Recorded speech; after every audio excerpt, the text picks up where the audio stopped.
In a world where progress never sleeps, one company stands out as the driving force behind infrastructure and energy solutions.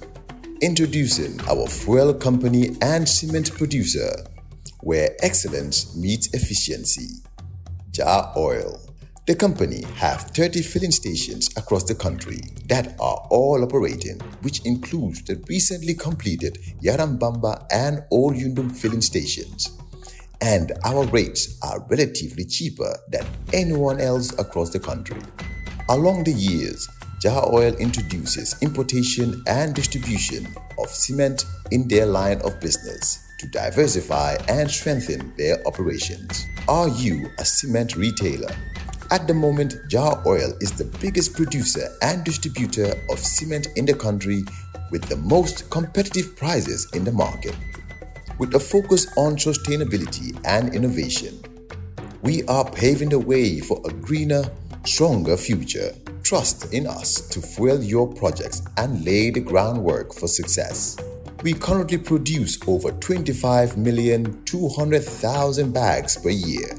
As the largest cement producer in the country, Jar Oil also targets to export cement to the neighboring countries like Guinea-Bissau, Guinea-Conakry, and others.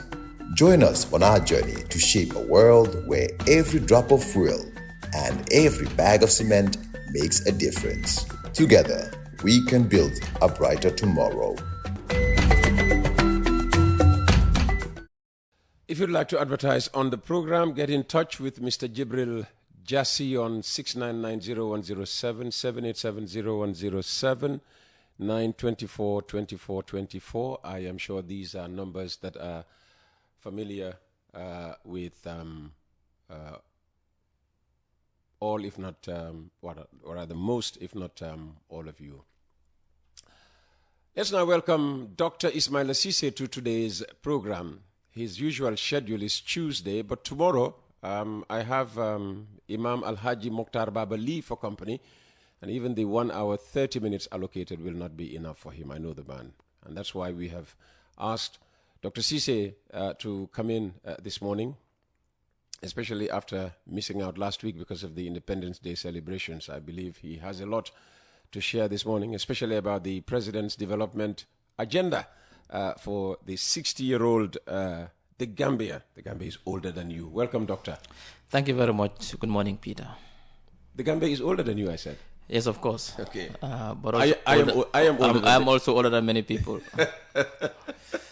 I am older than the Gambia. And the Gambia, well, your president is a bit older than the Gambia, just 3 days. Actually, it depends on how you, what you mean. We're talking about independence, statehood. Okay. Now you're talking. Now you are talking. Statehood. Oh, no. Listen. Since we became a sovereign state. Yeah, absolutely. Yes, so let's talk about that. The celebrations, people are, protesting. They should celebrate. The budget that has allegedly been approved for the celebration, 150 million, anywhere between 100 and 150 million. You talk about this government being transparent. I mean, we still do not know. We haven't been told how much is being, spent on the celebrations. Yes, before I go on to that, I'd like to first wish every Gambian happy independence anniversary, happy silver, it's a silver jubilee, isn't it? Diamond. Diamond jubilee. Silver was in 1990. Yes, I remember that. I was young, but I remember that. Yeah. 25 years. When, Princess Anne was the one that came. And George Bush Jr. And, yes. I was at the airport, to comment it. Because in those days, there was no television. Okay. Everything had to be, described to people, by the spoken word. Yeah. Now, I'd like to do that first. Then also brief the public that the president has been very busy recently. He's been engaged in inaugurating and commissioning, but also laying foundation stone for new projects as part of his drive to modernize the Gambia. I think everybody will agree with me. You can disagree with certain things in the government, but everybody will agree with me that the president has embarked on a very serious modernization project to modernize this country, every sector. Now, two sectors in particular, particularly this weekend, two events, was the inauguration of the 22-kilometer Battle-Harding Highway. Not only that, but also in the same event, he laid the foundation stone for the third phase of the Battle Harding Highway. That is the 4-lane sideways. That is, you see the service roads. If you look at the highway, there are side roads which are not currently tarred. They'll be tarred. There'll be 4 lanes, 2 lanes this way, 2 lanes on this way to make transportation easy. In addition to that, there'll be a new bridge at the Sukura Jabang traffic light. The turntable is going to be done away with. Yes, at the Sukura Jabang, there'll be an overpass there to ease congestion, because Jabang Sukuta is a very popular area, just to ease congestion there. Popular, but also, popular or populous? I don't go to... populous area. A lot of people have moved towards that end. Now, in addition to that, there'll be road furnitures on the sides with street lights and CCTVs to make it more modern. CCTVs yes, of are course. good. And there'll also be new roundabouts as well, and also overhead pedestrian bridges as well. These are all afterthoughts, apparently. No, they're part of the third phase. Some are afterthoughts, like that one is an afterthought, and the extra. But the third phase itself is not an afterthought. The idea is to first build the highway to ease congestion, and then build the side roads to also make travel easy. But also, the president inaugurated commissioned the 225 kV high voltage transmission distribution substation here in Jabang. This will make it easy. It's a very powerful energy infrastructure, so that energy can travel long distance. Up to Basse? Not even from outside. Okay. So it's a base station here.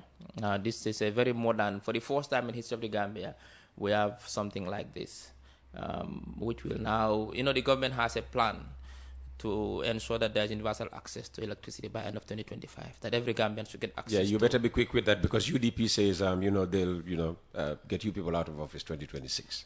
Well, people can dream, and you cannot stop people from dreaming. You're calling them dreamers? Of course, yes. I mean, what's important is we are working with reality. The president is delivering, and that is the reality. Others can dream. The president is delivering, and that is the difference. And 2025 is the year of delivery for the president, and that is important. So, and a lot of other projects that the president will inaugurate from here up to the end of, but also lay foundation stones from here up to the end of 2020. In his speech, he made a very interesting revelation that government is also planning to build a dual carriageway from Airport Junction to Bullock. That's where the last village in Fonyi, before you enter. Okay, and through what communities will that run? From Airport Junction, from Westfield to Airport Junction, there is a dual carriageway. Yes. Now, from Airport Junction to Brikama, up to Bullock, up to Soma, it's a double lane only.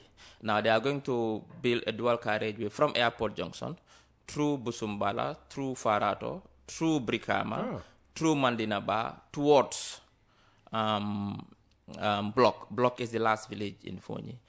To start with. So there are plans. Is the space that is available there right now enough for that kind of project, or are they going to have to, destroy some structures again as they did for the Bertil Herd? Well, already structures have been, it's been secured already.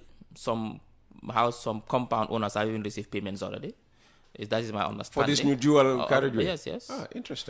Already. So it has been... Some are currently encroaching. So obviously they'll have to do the measurements and make sure that it is within the remit of that particular infrastructure. The plan is that government is planning to do that. In addition to other plans to build a bypass from Sting Corner to Mandinaba. This all in geared towards making sure that the travel is easy, but also the road infrastructure in the Gambia is modernized. Okay. And when does he plan to start on this airport junction to Bullock? It's not confirmed yet, but it's on the pipeline. It's one of the plans, and very soon, perhaps, if everything goes well, he'll lay the foundation stone for that. Okay. Yes. So you see, again, delivery. Is that a re-election ploy? You see, the president is not interested in having election ploys. The president is interested in delivering. That is what he has promised the Gambian people. He has a mandate in 2021 to deliver. He made a promise to the Gambian people that he would deliver in every sector, and he's delivering. That's what his focus is on. And the president is not the type of person who will make promises just for election purposes. When he promised to build the battle-hardened highway with the overhead bridges, with the 6-lane. Some people were skeptical. Again, the same usual culprits. People insist the promise was 4 on both sides, and that has been reduced to 3 on both sides. But I mean, if I'm not aware of the 4, what I know that government has always said there's going to be a 6-lane highway, and they've delivered that promise. So kula jox ndiw manana gapal mang lañu jox ci agn dama nga tok rek na la jox agn bi nga sour. Yeah, that's not the saying. Kula jox ndewo jox la agn. Waaw. Su la digé reer. Waaw. Gom ko. Waaw man nak ma ko transform di la wax ne kula jox ndewo manana dama nga tok na la jox agn dama nga tok rek nga agn bi rek. Ndewo bi mënon okay. Let's move on. Yes, so the other issue, let me just get my figures right. Your notes in order. Yes. There were claims, false claims, that the government spent in excess of $150 million is for the independence. No, in excess of 100 million, up to 150 million. I've not heard in excess of 150. Okay. Anywhere. No, I've heard someone say 150 million. Yes. Which is false. That I can confirm. Okay. What I can confirm. We are just correcting the in excess of 150. Yeah, that is false. The 150 is false. Over 100 million is false. I've also seen some places they say $2 million, which is also false. Which is 140. Exactly. It's which still is, within which the is, 150. I've even seen a flyer playing around with some AI generated voice saying that the Gambia government has spent $2 million just to celebrate independence, which is also false. What the government has spent, the figures we have here, is that it's almost $100 million. That is what is allocated for the Diamond Jubilee celebrations. Because remember, Diamond Jubilee celebrations is not only stopping on the 18th. This year is an important year for the Gambia. It's for the whole, all the celebration will go on throughout the year. Okay. And for these celebrations and the inauguration that will take place and the commissioning of new projects, everything put together with new uniforms for the, and the men and women of uniform did exceptionally well during the parade with the new uniforms, new pair of boots and everything. The government is not spending more than $100 million. It's capped at $100 million. Okay. And the 100 was not spent only on the 18th of February? No. This includes fuel for moving around in a green project. So for the whole Independent Diamond Jubilee celebrations, 100 million is allocated to be spent, not 150 million. Well, thanks for giving us, the correct figure. Yes. If it was out there from day one, I'm sure they would not have speculated $152 million and like I've argued before, Peter, this government is the most transparent government in the history of this country, and we have nothing to hide. We are delivering as expected. I'm still asking about the delegation size to the last UN General Assembly. Well, I haven't provided that yet. No, you haven't. I thought I did. You haven't. What figure did you provide? I can't remember. Yeah. Okay, I'll work on it as soon as possible. But like I said, one omission would not be a reason for us to make general assessment that the government is opaque. The government is the most transparent government, and everybody agrees to that. Mm-hmm. And the President, His Excellency, really has laid the foundations, not only for unprecedented infrastructural transformation of this country, but also for a peaceful, stable, thriving, and secure democracy. And you see what happened in Masembe, who won the elections there. They lost. No, but Gambia won. That is what is important. It shows our democracy is maturing. It means that now we are... How did Gambia win? Because UDP retained their seat? No, not that. What I'm saying is that looking at it from a broader perspective, yes, elections are lost and won. These are elections. Somebody has to win, somebody has to lose. In the presidential elections, the NPP won. In the recently, before the presidential elections, the by-elections in Yamina West, the NPP won. Other by-elections in, I think it's Kerado, I can't remember, in Joka, the NPP won. This one, the UDP won. This is democracy, Peter. You cannot expect to win everything. And remember, what is important when you look at the bigger picture is that the Gambia has won. We've shown the world that we can organize peaceful, fair, and transparent elections. And nobody should come and tell me now that Gambia's elections have been stolen. This is testament here. When the counting was being done, it was live. Everybody saw. How can you steal certain elections? For me, the learning point is that the Gambia's democracy is maturing.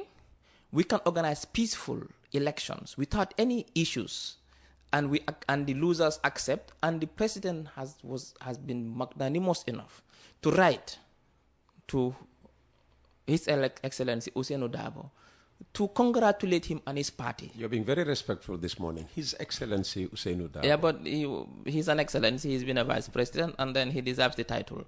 Now, congratulating his party. You see, that alone is a big move. That, for me, every government should celebrate this. Yes, the UDP can celebrate the victory. And they are celebrating, trust me. Yeah, they can celebrate. But I think, by and large, for me, there are two takeaways, Peter. One, our democracy is maturing. Two, we can organize peaceful, credible elections, and the losers can accept defeat and do so publicly by congratulating the opponent, and everybody goes home. And that's it. Now what is remaining is the councillor, the guy who won, Mr. Jaju. We wish him all the best, and we congratulate him, and we hope he delivers true to his promises. To the loser, by the way, is also a Mr. Jaju. Yes, they are from the same family. And the pictures I saw yesterday coming from Masembe, where they met and shook hands, it shows the true Gambian spirit, that we can fight or we can battle at the polls. But then when the dust settles and the election is lost and won, we can still go back and become one family and work together to develop this country. That is what is important. Now, but again, the number of registered voters in Masembe ward is about roughly 1,600. And the voter turnout is almost 1,200, I think, over 1,200. Now, one thing that should be clear is that the election results in Masembe should not and will not in any way be representative of the mood of the entire government when it comes to voting in 2026. The president, His Excellency, is still very popular. In fact, the most popular political leader in this country, and he will win the 2026 elections. And anybody who celebrates thinking that the election in Masembe is a signal of what will happen in 2026, I think that person is also living a dream, and that person is engaging what they call self-deception. Mm-hmm. You spoke about, counting being conducted live, on social media for everyone to see, and you welcome, the development. Should this be encouraged, for all types of elections in this country going forward? 2026 during the presidential elections, 2027 for parliamentary, and is it 2028 for local government? Well, what happens in individual counting polling stations is not for me to decide. I think that is left to the IEC to make assessments. If it's good, why don't we hold on to it? Well, it depends on the security assessment. You're telling us that Barrow is so good for this country, we should keep, voting him into office. Definitely, but what I'm also trying to say is that ward election is not a national election. It's not a ward election. Now, so why are we celebrating it? It's for the IEC to make that assessment at that time to see whether that would be a good idea or not. That is for them to make that assessment together with the security personnel. I wouldn't be able to speak on it. What I'm saying is that our elections, as demonstrated by the live broadcast of the counting, shows that our elections are one of the most rig-proof, transparent, credible elections that you can conduct in the world. That is clear. And this has been proven by when we watch the live and the counting. People now see how counting is done when polls close. Just a glimpse of it. Many people have never witnessed counting. I've been lucky to witness counting because I was an election observer before in the Gambia here when there are elections. I've also done election observation. Did anybody try to to buy you off? When I was an observer? Yes. When I was observing? Yeah. No, obviously not. You cannot buy anybody off because our elections cannot be rigged, Peter. It cannot be rigged. I've also did election observation in Nigeria. No, UDP complained that in 2021 some of their agents were given money so that they didn't stay to see the counting. But I was not an agent. Of I know. That's why I know you. I'm not associating you with UDP. No, UDP. What I was saying, I was an independent observer. Yeah. Then not an agent of a party. Okay. I was in there as an agent. I was there as an independent observer. Okay. Now, I've also been an election observer in Nigeria, in Owerri, Imo State. You look like an Igbo. That's what they told me when I was there. They thought I was an Igbo. So I've also seen elections, how they are conducted there. And then I really realized that definitely the Gambia's elections are far more credible, far more that you can have in Be most careful, countries. you could be causing a diplomatic No. issue here, I'm not. No. What I'm saying is that I'm not talking about Nigeria in particular. I'm saying is that the type of voting system we have here, not just the paper ballot system. I'm saying that the system that is practiced with paper ballot system. This is archaic. Which one? The one we have. No, it's not archaic. This, It's good. It's good. It's credible. It's rig-proof. It's transparent. It works for us. So we should maintain it. What I'm trying to say is that I'm not specifically looking at the Nigerian elections. I'm saying that the system that is adopted in the paper ballot system, when I looked at it and observed the way things are done in that system, and I looked at our system, I realized that our system is far much better than the paper ballot system practiced elsewhere. And that is my opinion. I have a text message addressed to you. Please, Peter, tell this man that modernization is great, but nurturing what we already have is very paramount, e.g. our sea, which is dying by the minute, according to the texter. How is our sea dying by the minute? A lot of people, bemoan the fact that, we are losing our marine resources to foreign fishing companies, EU and the Chinese and whoever else is fishing in our waters. Well, I've not got any any data which suggests to me in empirical terms that we are depleting our marine resources because of the presence of foreign fishing trawlers on our exclusive economic zone. So I cannot really attest to that fact. What I can attest to is that countries do these kind of things. If Gambians have fishing trawlers, and they want to fish in any part of the world, they can seek for license. There's a very robust licensing regime in the Gambia. And knowing the Minister of Fisheries currently, Honorable Musa Drame, it's a no-nonsense man, and he is working for the interest of this country. And he has now modernized, reformed the licensing regime to a manner in which now nobody can really exploit our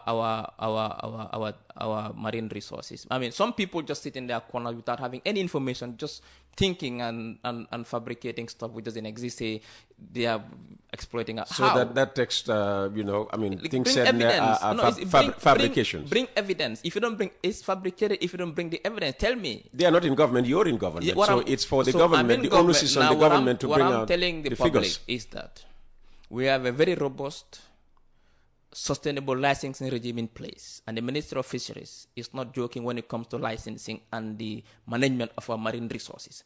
Our Navy is working 24 hours to police not only our territorial waters but also exclusive economic zone to ensure that our marine resources are protected for today but also for the next generation. Good morning, Uncle Peter. Did you hear your guest saying Gambia is the most transparent country?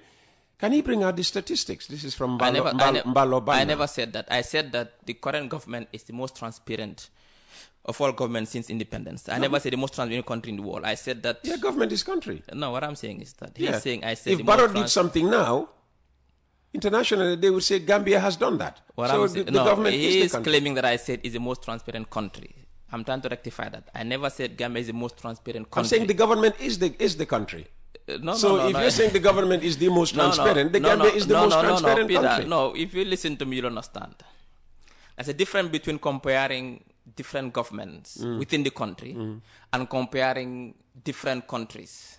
His claim is that I'm comparing Gambia to other countries. I never said that. I said that since independence, we have been the most transparent government. It means I'm comparing it to the previous governments and not to other countries. That should be very clear. What I say is that, and you can go back to the recording and the plate, that since independence, this government has been the most transparent government. I never said that this country is the most transparent country. Okay. That should be rectified. So you're comparing the three exactly. I've been comparing governance in the Gambia insofar as transparency is concerned from independence to date. I'm not comparing the Gambia with other countries. All right. In a world where progress never sleeps, one company stands out as the driving force behind infrastructure and energy solutions. Introducing our fuel company and cement producer, where excellence meets efficiency. Jar Oil. The company have 30 filling stations across the country that are all operating, which includes the recently completed Yarambamba and Old Yundum filling stations. And our rates are relatively cheaper than anyone else across the country. Along the years, Jar Oil introduces importation and distribution of cement in their line of business to diversify and strengthen their operations. Are you a cement retailer? At the moment, Jar Oil is the biggest producer and distributor of cement in the country with the most competitive prices in the market. With a focus on sustainability and innovation, we are paving the way for a greener, stronger future. Trust in us to fuel your projects and lay the groundwork for success. We currently produce over 25,200,000 bags per year. As the largest cement producer in the country, Jar Oil also targets to export cement to the neighboring countries like Guinea-Bissau, Guinea-Conakry, and others. Join us on our journey to shape a world where every drop of fuel and every bag of cement makes a difference. Together, we can build a brighter tomorrow. Good morning, Uncle Peter. How are you this morning? Can you kindly ask the minister, what is the motive of the government in having the former Minister of Lands case in camera? What is special about him? According to the auditors, he is found in many dubious scandals. Is the government trying to throw the case away? Because I heard he is a friend to the Minister of Justice. We all know that, we all know what he did and what happened. So if they let him free, there will come another government which will get this case moving. We are watching. Thanks. And signed Abu Bakar. Actually, let me also clarify that with this government, nobody is a sacred cow, and every Gambian is treated equally, and justice will be equitably dispensed. What has happened is that, yes, there has been one or two hearings that took place in the chamber of the judge, but that might be due to some works happening at the court at that time. It's not specifically related to this particular case. So those are the two cases because some works that have been ongoing. So it took place in the chamber of the judge, but the trial will continue as usual in the gaze of the public. So there is no. What about the allegation that you people are trying to, kill this case off, if you like, because the suspect is allegedly a friend of the current Minister of Justice. But let me, if you understand how justice is dispensed in this country, you will not even make that statement. I mean, the Minister of Justice, first, this is an allegation. I can confirm it's an allegation, which is not true. The Minister of Justice has no interest whatsoever to try to kill this case. That is one. Two, Gambia now, because of the transparent nature of the way we govern this country, but also the manner in which now the judiciary is being run, the minister doesn't have any powers to stop or manipulate any case anymore. Our justice system, our judiciary is now very straight, very transparent, but also very credible, and they do their job to the best of their ability. So for me, these are just allegations. Somebody does not like your comments about Gambian elections being free, fair, and very transparent. Good morning, Peter. Tell Dr. Cisse that Gambian elections are rigged during voter registration by registering non-Gambians and underage, in addition to voter buying. These are allegations, Peter. Like I said, bring me the evidence. I mean, you see, as a nation, when we have a political discourse, we should be serious about what we say. We cannot just sit in our corners and drink our attire and make spurious allegations, which has no basis. Like, for example, where is the evidence that during registration, non-Gambians are registered, underage are registered? Where is the evidence? Gambia is a small country. That is not possible, in fact. So for me, I think, Peter, sometimes if we really want this country to develop, let us have substantive discussions on policy, how this country can move. That's what we expect, not sitting in a corner and making spurious allegations that are wild and that is based on one's fantasy and imagination. The guy who messaged about, our marine resources has come back after listening to your answer. I know what I'm saying, Peter, and I will bring evidence. We are not accusing the foreign fishermen. Ask him if he has ever visited the site. We walk at the sea and know what we're saying, not the contrary as he's claiming. Have you ever been to any of these landing sites? Yes, I've been to Barrow. I've been to Tangier. I've been to these two places. Like I said, if he indeed is working in that sector and he believes there are issues, let him go and meet the authorities that are in charge and bring his evidence and his complaints, and they'll deal with it. Like I said, the government has no intention. The government has no aim whatsoever to destroy our marine resources. Everything that we do is just for protecting our marine resources, and that our marine resources will benefit the Gambian people. So if there are gaps somewhere or there are challenges and he is in that sector, let him bring it to the attention of the relevant authorities and they deal with it. Every Gambian has a role to play in this case. Even in policing today, if I observe some anomalies, some movements that I believe are criminal in nature in my neighborhood, my role is to inform the police about it. The police cannot know everything that is happening in every neighborhood. Likewise, the Ministry of Fisheries. If you are in the sector and you've seen things that are not right, inform the authorities so they can take appropriate action. That is the advice I would give to him. Somebody just sent me a text message about, fisheries and all of that. I was trying to open it, and somehow my phone said to me, I have archived the message, and I don't know how to unarchive it.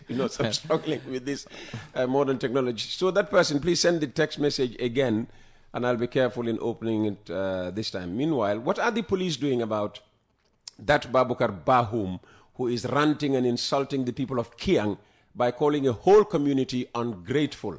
Is that not incitement to violence? Well, incitement to violence, I wouldn't know. That is the job of the police to know exactly where the red line is, and they'll take appropriate action. One thing I can guarantee you, that the police are doing a fantastic job, and they are monitoring and they are watching every move of every Gambian who might be crossing the red line. Babukar is a known supporter of the government. With this government, it doesn't matter whether you're a supporter or not. If you break the law, the police will take appropriate action against you. It doesn't matter. There are many supporters in this government. You cannot stop what people are saying. What is important is that you don't cross the red line. Which, if the police really see that in this particular instance, I'm not here to speak for Babukar. He doesn't represent the government in any way, and the government cannot speak for him. He's a private citizen. Yes, he supports a particular political party. That's one thing. But as a government... He supports the government as well. That's what I'm saying. The party is in government. He supports the government. Many people support the government. Some people support the ruling opposition. And they make statements on behalf of what I'm saying is that he's not working for government. Ruling opposition? No. The opposition political party. Okay. What I'm trying to say. Okay. What I'm trying to say is that every citizen has a right to support whoever he wants to support. What I can clearly say is that he doesn't work for government, and the government cannot speak on his behalf. What I can say is that if anybody, no matter who you are, if you cross the red line in your utterances that the police deem to be incitement, the police will take appropriate action. There is no question about that. But also, remember, we need to commend the police, Peter. I remember when there was this Kush issue going on, everybody was blaming the police. The police have succeeded in really dealing with the situation. One was the last year about Kush-related deaths. But we need to commend the police for that. They did a fantastic job. They had a task force on Kush. And they had a strategy in how to deal with the situation. Now I've dealt with the situation. So I'll just use this opportunity to thank the police for a very good job, for a very job well done. Thank you, police. Where was the evidence when you claimed that President Barrow was a clueless president? Next question, please. Oh, you're not dealing with this one? No. Okay, let's move on. Hi, Uncle Peter. Please, starting from Al-Quran, the Bible, to your program, anyone came to you, if he or she is telling the truth, let them touch it. It's from me, Ansumana. I hope he's not suggesting that I should get a Quran, a Bible, and possibly a Torah here to swear people to, speaking the truth and nothing but the truth. So help me God. Well, if this is I'm not sure if it's a court of, it's a court of law. It's not a court of law, yeah. No. But it's good to know that all kinds of people. One thing I can tell you, Peter, is that this government and myself in particular, I have no interest in lying to the Gambian people. Yes, sometimes we'll make mistakes. We'll make statements at the time of uttering those statements which we believe to be the right statement. But whenever we realize that those statements have not been right, we always come back to take responsibility to say that this was not the right statement, and we correct ourselves. And every human being, you make mistakes. Okay. But we have no intention to deliberately sit in front of the Gambian and lie to the Gambian people. Remember, we're in government today. Tomorrow, others will come to government, and we'll be somewhere else. And what you say today will always come to haunt you So we have no intention. This government has no intent. The president has no intention to deceive the Gambian people. So whatever we say, it is the facts based on what we have and based on our ability to get those facts. But we have no intention to lie. And we will never lie to the Gambian people. Fantastic. Dr. Cisse, thank you very much for that assurance. Dr. Ismaila Cisse, Minister of Information, Media and Broadcasting Services.